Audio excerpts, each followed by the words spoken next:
ભુજ ખાતે ભારતીય જનતા પાર્ટીના ઉમેદવારો દ્વારા એક તરફ લોકસંપર્ક દ્વારા લોકોને મળીને વ્યાપક લોક સમર્થન ઊભું કરવાનો પ્રયાસ કરવામાં આવી રહ્યો છે, તો બીજી તરફ ભારતીય જનતા પાર્ટીના આગેવાનોની ઉપસ્થિતિમાં વિવિધ કાર્યક્રમો યોજીને પ્રચારનું કાર્ય વધુ વેગવાન બનાવવામાં આવ્યું છે.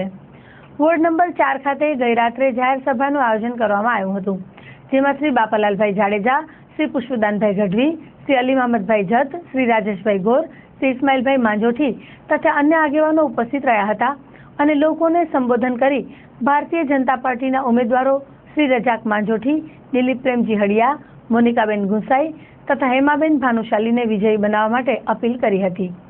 આ પ્રસંગે મોટી સંખ્યામાં લોકો ઉપસ્થિત રહ્યા હતા. આ આગેવાનોએ જણાવ્યું હતું કે માત્ર વિકાસ કામો જ નહીં પણ સુખ દુઃખના પ્રસંગોમાં પણ સહભાગી બને ત્યારે ભારતીય જનતા પાર્ટીના ઉમેદવારોનો વિજય નિશ્ચિત છે તેવો વિશ્વાસ તેમણે વ્યક્ત કર્યો હતો. વચ્ચે રહેવાવાળા છે, પ્રજાની વચ્ચે રહીને કામ કરવાવાળા છે. અમારામાં કોઈ નેતા નથી, અમે બધા કાર્યકર્તાઓ છું, ભારતીય જનતા પાર્ટીના કાર્યકર્તાઓ છીએ, અમે કોઈ નેતા નથી.